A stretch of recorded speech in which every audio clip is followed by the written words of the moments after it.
we will have Mr. Audun Rogne. Audun is currently serves as first secretary at the Royal Norwegian Embassy in Ottawa, which means he's the deputy ambassador.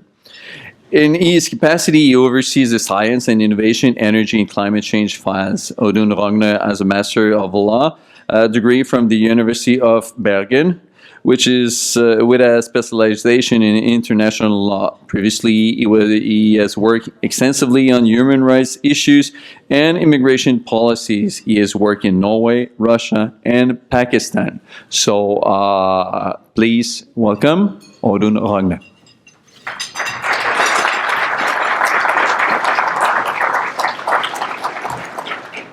Thank you, Jean-Francois. It's a pleasure to be here. And just to give you an idea of where Norway is coming from, we're leaving behind 15 golden years, and our economy has made use of favorable tailwinds and seized the opportunities offered.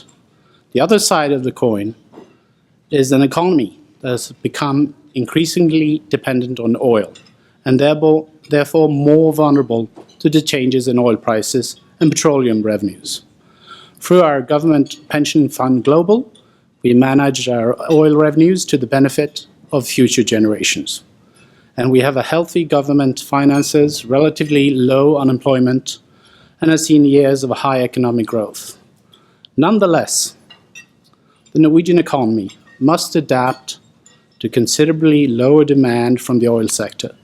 We'll be more dependent on growth in other sectors to support growth in the economy as a whole. So what's the Norwegian government's response? Through our fiscal budgets for 2016 and 2017, we promote employment, growth, and structural adjustments in the Norwegian economy through targeted tax reductions, high priority on infrastructure, and emphasis to stimulate employment, productivity, and competitiveness.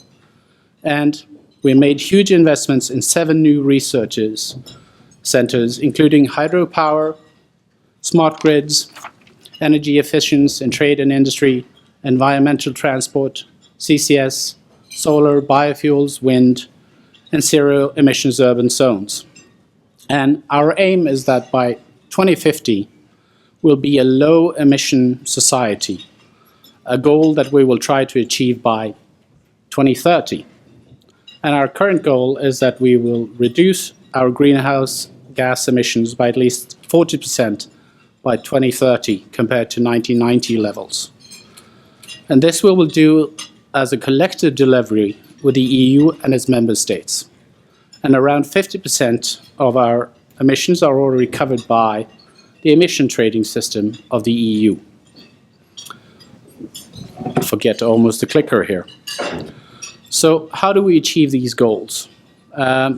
We have an excellent starting point. We're in a unique position where 98% of our energy production is renewable. And the utilization of hydropower dates back to the 19th century. And today we are a net exporter of renewable electricity. Also, we rely on an efficient energy system with low CO2 emissions. And thirdly, we have an increased share of renewable energy use. And together with Iceland, we have the largest part of renewables in our energy mix.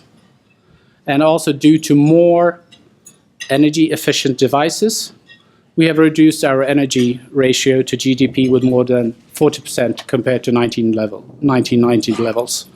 And since we're a part of the Nordic energy market, we also enjoy a good energy security supply and a well-developed transmission grid. And it's our government's aim to be at the forefront of deploying new technologies. So our overarching goal is to enable profitable production of renewable power regardless of the technology used. Security of supply, consequences for the environment and climate, good resources management, and economic growth are all important elements in our energy policies. And just like in Quebec, our transport sector represents a challenge. A third of our emissions comes from the transport sector. Hence, the Norwegian government has long supported the introduction of electric vehicles through a broad package of incentives. Tax incentives in the form of tax exemptions and reductions, and use incentives, such as free parking, free ferry, free toll roads, and the access to the public transport lanes. And these incentives and the gradually increasing quality and variety of battery electric vehicles have led to Norway having the highest proportion of battery electric vehicles in total sales of the world. And together with the plug-in hybrids, close to 30% of new cars sold in 2016 were either BEVs or plug-in hybrids. And at the moment, there are around 100,000 BEVs on the road in Norway. But, of course, electric vehicles require charging, and although many can charge them at home without must cost, a certain network of chargers is necessary for longer trips for people without access to charging in homes. So how do we deal with this? The Norwegian municipalities have acted quickly to make charging facilities available, and through the state-owned enterprise Enova, we've provided investment support for the construction of network of rapid charging stations. So the main transport corridors in Norway will soon be covered by rapid charging stations for every 50 kilometers to ensure that the BEVs can be used for longer travels. There are also other measurements in place. For example, we are phasing in new fuel standards that will require an increase of fuel component, and the target is 20% by 2020. And through the support of Enova, we're also introducing electric vehicles and hydrogen-driven fueled heavy vehicles. So Norway and Quebec has a lot to learn from each other. Since 1990, Norway's had a carbon price, and our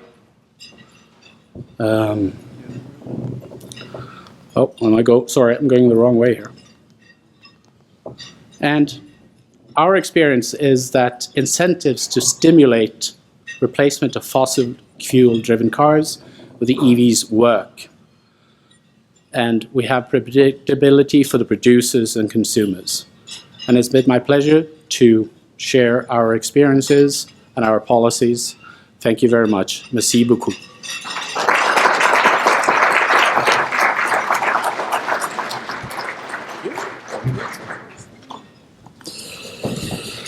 So, our second speaker, a great 1969er, yes, Jarno Valkeapaa. So, Mr. Valkeapaa was nominated in 2016 as a special advisor to Ottawa to help Finnish companies with establishing business in Canada. His special focus is in matching the Finnish renewable energy, clean tech, mining, and maritime companies with Canadian cooperation opportunities. Prior to this, he was a regional manager at Finpro, Finnish trade promotion company in the northern Finland, helping companies from the Arctic to internationalize. From 1999 to 2009, he worked at AEL Medsco, the training center for the Finnish forest industry. And after that, he was based in Shanghai, China, where he was in charge of establishing business around the Finnish know-how in paper industry, forestry, and clean tech process. Mr. Valkeapaa graduated from the University of Helsinki in 2000 with a master in forestry. He's also studied international communication and has a specialist qualification in foreign trade. So, ladies and gentlemen, Jarno Valkeapaa.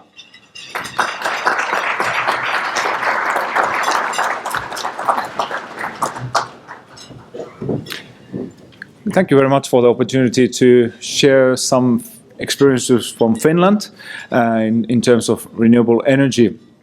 Finland, they say, is standing on two legs. One is wood and one is iron. and I'm going to concentrate on the wooden leg, but just to mention about the iron example could be icebreakers, in case you have need. 2 out of 3 icebreakers in the world are built in Finland. And these 2 legs, they're supported on high-level education and of course the ICT sector. So I will share with you just a brief overview of the recently renewed policies made by the Finnish government on renewable energy issues, and one, I would say, a success story called heat entrepreneurship. So it's more about direction, not too much on the details. So. Can I see that? Yeah, I can almost see my own writing. By the year 2030, the Finnish government has set some ambitious goals to be. I need to use my own notes here because I'm just having a bit difficulty seeing that. The share of renewable energy should be around 50%, and the self-sufficiency over 50%. And the cut the amount of imported oil to half, which is a very big target also, and of course increase the share of renewables in the transport sector up to 40% by year 2030, and that would mean transport diesel mainly, and to abandon the coal uses of that, and that's of course a challenge knowing the coal prices at the moment, but that is also the target to really get rid of the coal. And one related to the Norwegian colleagues' numbers that was new to me, that there's a target to have at least 250,000 electric cars also on the roads of in Finland with long distances, and about 50,000 cars using gas. To have this related to the forest, it means that we are not going to cut forests to produce the energy for these goals, but only the existing forest residues and what is left from the processes. Then, of course, in comparison to EU, the targets we follow closely, and Finland has decided to exceed them to get there. And how do you do that? What do you need? Well, it is the political drivers. There's no doubt that they are needed in Europe, in Finland, and of course in Quebec too. Then there are investments, supporting on investments, and that plays an important role, and also some subsidies, especially on the wood production side. But what is the key is the consistency in policy making. To have encouragement to create business, you need to have a consistency. The Finnish government is now half term on their period, and these goals were just briefly announced. So how do we get there? How do we reach these targets? It's not only, of course, about forest industry. We have to combine everything we have in this cold, scatterly populated country. We have to combine forest, waste energy, geoenergy, solar, wind, and on top of all of that, to save energy. That's really important. So these are not competing each other; they're complementing each other. But if we talk about the forestry side, which is my favorite baby, and something that we can compare between Finland and Canada, everything is based on sustainable forestry management, and that is practiced by the private forest owner. So if I own that tree, I make a deal, I'll sell that. So from top to bottom, I get something out of it, and that's really the key. That there's no waste. Everything is a business to somebody. And if you look at the trunk that you utilize on sawmill and paper production, the better parts, and really catch the carbon on something more solid. You use for energy only the side products and the residue, and that's still the target also in the future. But the key point and the motivation there is for the forest owner. I want to maximize my value for my trees, and that's the way it works. Then about how did we get here? Well, where did we start? From the 90s, we've had this concept developing called heat entrepreneurship. They are small-scale energy producers in a small municipality or scattered around a bigger town or somewhere out back with the village. And today there are about over 500 producers who utilize wood chips. They're small-scale businesses, locally run, and they use about 40 million loose cubic meters of wood chips annually to produce heat on site for the need of the community. So who are these people? Who are these businessmen? They are farmers. They are one or two guys putting a business together. We harvest, we sell, and produce the heat.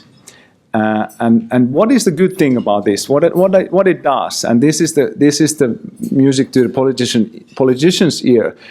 Producing heat and more also power locally, you create permanent jobs, and there are needs in Quebec also that you would need some jobs around where there's a lot of forests. So you create permanent jobs, not quick jackpots, but permanent jobs, and the money circulates in the area. It doesn't go to other side of the border. So that's really the good thing about the small scale heat entrepreneurship.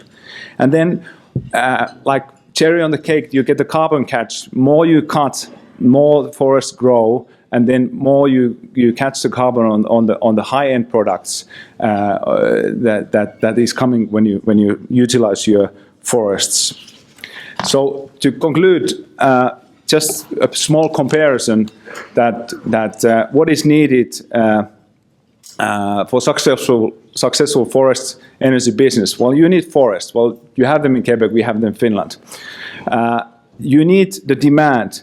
We didn't have oil or gas, so we had a natural demand to do something about it. But what it is, you need a policy. If you have a mandate, if you have a policy, the demand is there.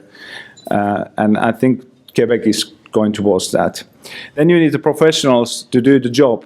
And that's, of course, for example, with the Cut the Length project, no worries. Then the business model, I don't know so many small-scale heat entrepreneurs in Quebec, so that might be something that you need to develop. And then, of course, you need the proven technologies to make it economically stable and healthy business, because otherwise you end up subsidizing something forever. So to conclude, I would say that where there's a demand and desire for change, it can happen, and you need the policy. Policy is everything there, and that's the way Finland, from our own demands and desires, we've moved towards greener energy. I'll be happy to later on answer some questions, and in the afternoon, Dr. Johanna Routa, she's the true expert on the issue, will then give you more details. So thank you for the opportunity to bring greetings from Finland.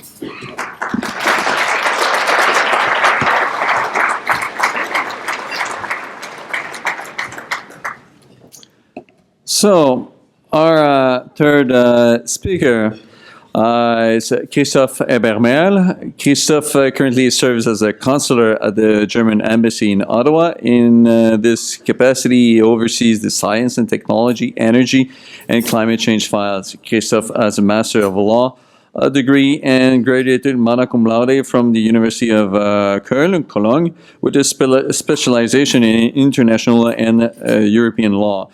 Christoph endeavors to make significant contribution to the fields of foreign affairs, diplomacy, international law, and arbitration. He has worked in Germany and Canada, both for the private sector and NGO. So please welcome Christoph Hebermehl.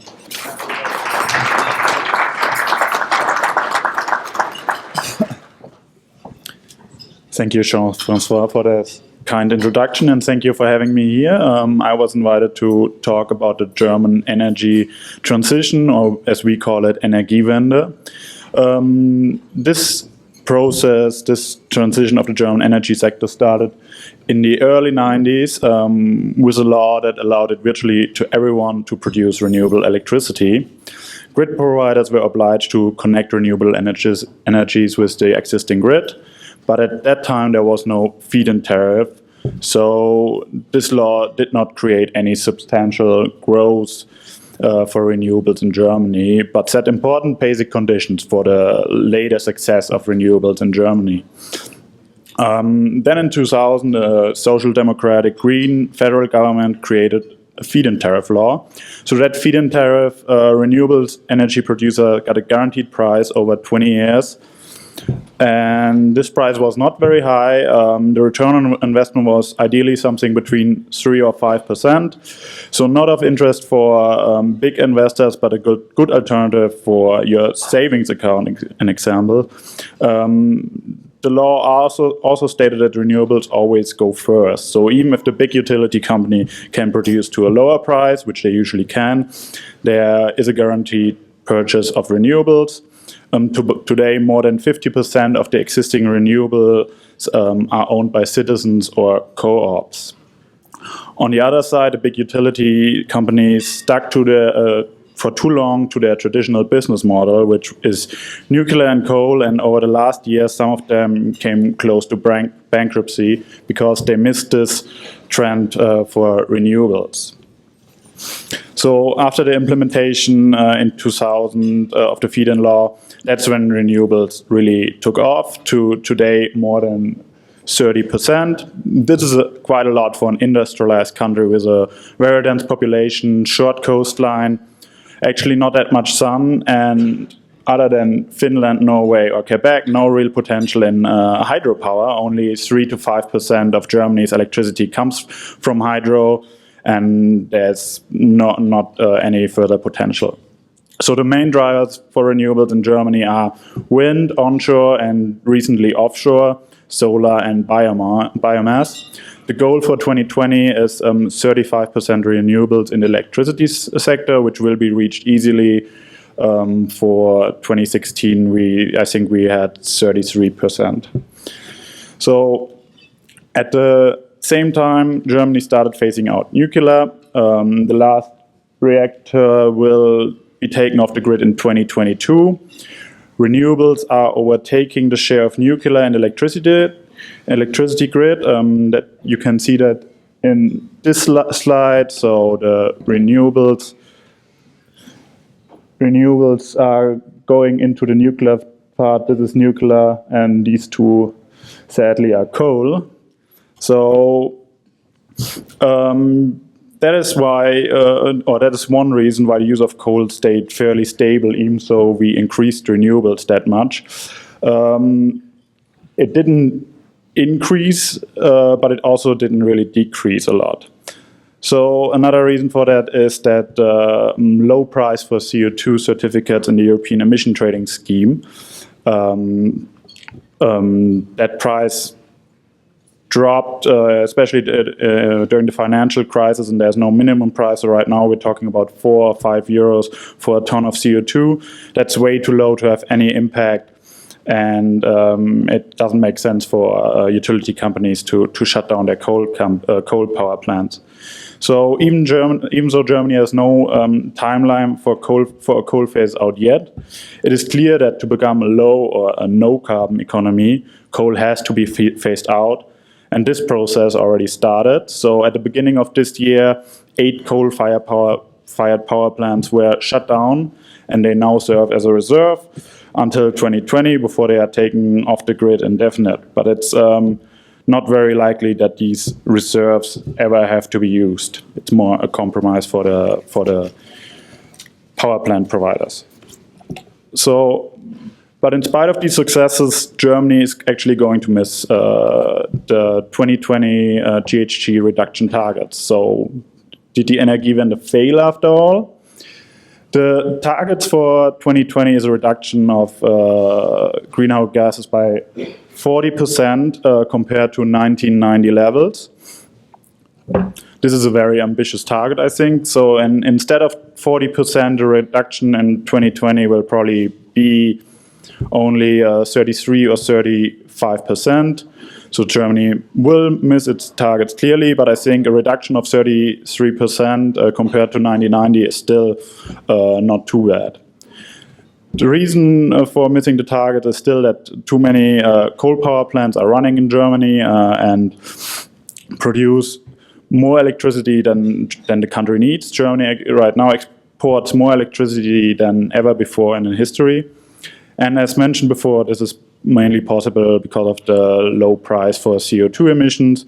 And currently there are no other incentives for utility companies to shut down their coal power plants. This might change after the election in this fall. Another reason why we are missing our GHG targets is the transportation sector. So Germany wasn't able to reduce emissions in that sector as much as we were hoping to. There are incentives for electricity cars, but the public is still not sold on that. So we have to learn from other examples. And heating and cooling is another area where progress is slower than expected. Especially retrofitting of existing buildings is behind targets.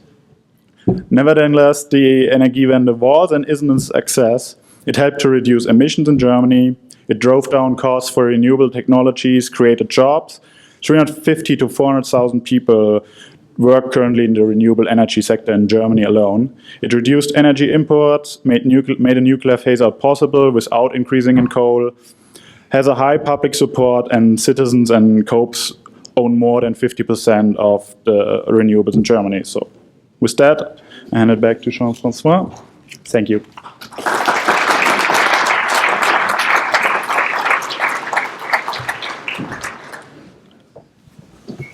Gee, on time. So we can see that there's a lot of similarities in between but there's also some differences in between your three countries. One is the role of the government. I mean, there's the industry. We can see that there's the pulp and paper industry, quite active research center in Finland. There's the oil industry, and now using these technology for offshore wind in Norway with hydrogen and all that stuff, and in Germany, of course, wind, hydrogen, and solar is there quite strong. So let's take it by pieces. We can see in both of your three presentations that transport is a big issue. And I would like to hear from you. We can see there's two different, three possibilities. There's the hydrogen used in transport. There's some of these stations in Norway and in Germany. There's the biofuel use in order to reduce GHG. The three of you have some. And there's the use of green electricity in order to reduce GHG, and Norway is definitely leading the way, but the others are looking at it, and since they're neighbors, they look pretty close from it. So why don't we start with the electrification of transport? And I would say, Audun, tell us a little bit more about lessons learned, because we've seen on your last slides that almost 40% of the cars that are sold this year are either electrical, plug-in hybrid, or hybrid, and number of diesel. Despite the diesel gate, the movement, the trend was said before, is reducing. But could you tell us a little bit more? Thank you, Jean-François. In Norway, most of these incentives actually were in place long before the launch of the electric vehicles. On the tax side of things, the purchase tax, they've been exempted since 1995, and they've been exempted from paying toll at the road since 1996, free parking since 1999, and the exemption from the HSTs since 2001. And there has been overall consensus, I would say, that we need to drive down our emissions. Very much the government has been at the forefront. And I think also we've had some significant persons representing Norway. I'm thinking of our former Prime Minister, Gro Harlem Brundtland, who led the Commission on Sustainable Development, and produced the report Our Common Future. And by coincidence, this year is 30 years since the report was launched, with strong Canadian participation. So I think we've had leading politicians, and they've connected with the public, and there's been an understanding that we need to do something. This is a common responsibility.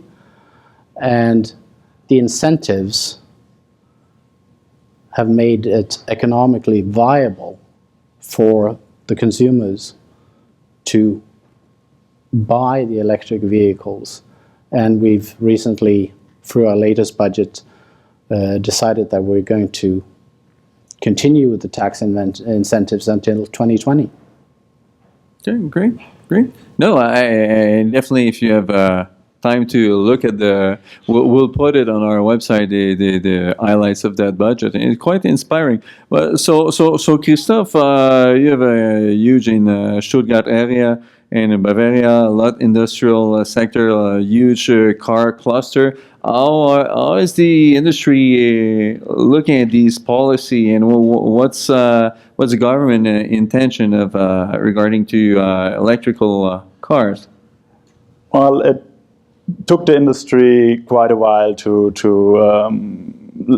get along with that thought that we have to electrify the transportation sector. They very much believed in the technologies which are and they were too focused on the liters per kilometer. So that was a big thing. That was the main driver behind the diesel engines. You can go 100 kilometers and you only need 3 liters of diesel. But as we now know, they should have been looking for emissions per kilometer, not liters of gasoline per kilometer. So the industry was always, in the past, was not sold on electrification. They tried to slow it down, and they were lobbying quite a lot on the other side.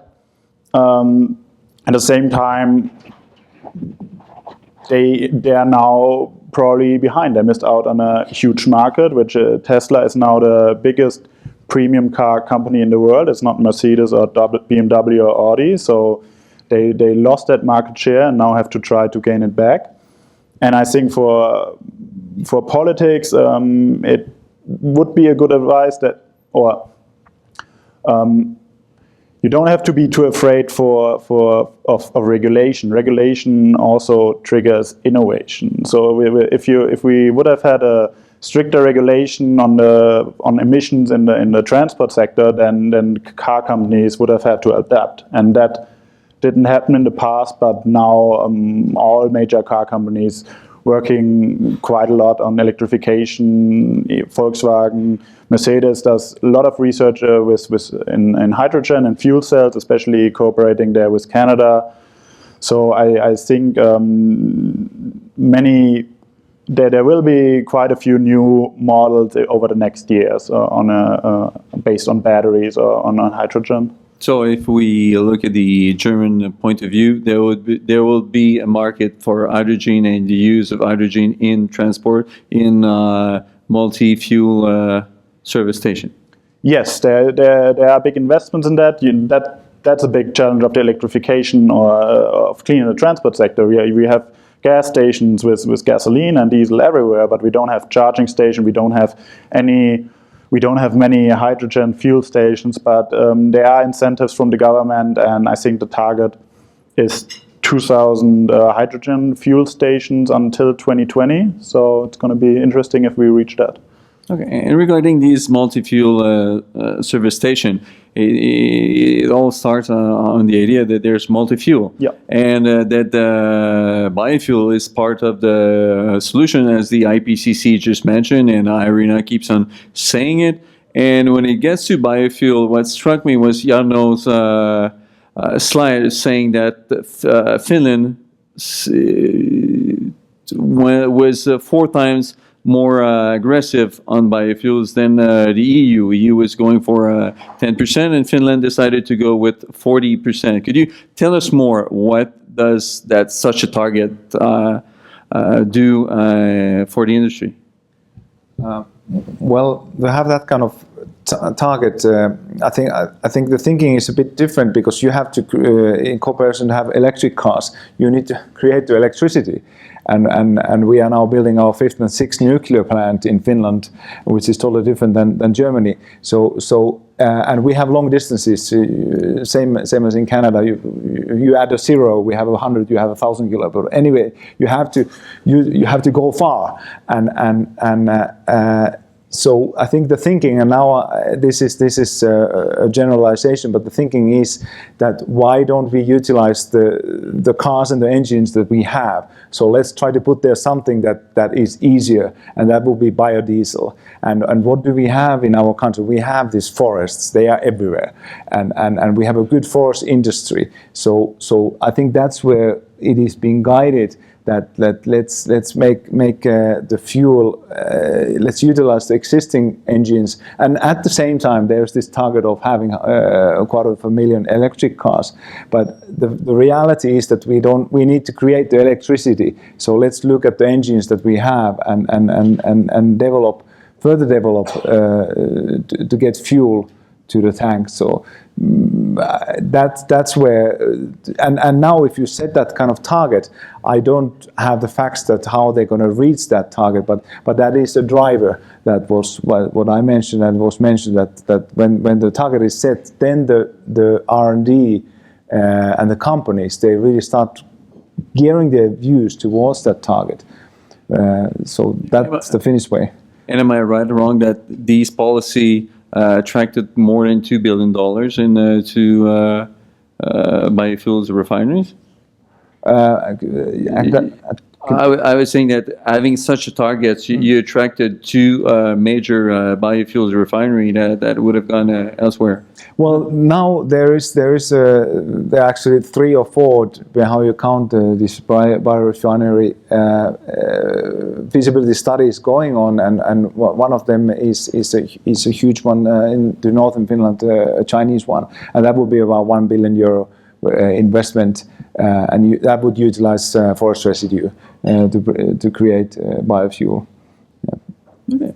And Audun, your country, due to its people, due to its engineering, social engineering, and to its premier, Mrs. Bontland, develop a wealthy fund, and you would say that you're sitting on oil reserves and everything is fine. But despite that, government put on place some really high taxes, annual taxes to license fees, and you, on top of that, although you have all that oil and all that gas, you're putting a target for biofuels, which is in some sort of way is cutting the demand for local oil. So could you tell us more what's the logic behind it? Because for some it would be totally unlogical. It's a very good question, Jean-Francois. It takes me back to the starting point, that there is an understanding that we need to do something. And since we've had a carbon price on our oil sector for many, many years, decades, and we're looking to expand the carbon pricing also to non-quota required sectors, with the exemption of the agriculture and fisheries. But there's this drive and understanding that we need to do something. Yes, we have our oil sector.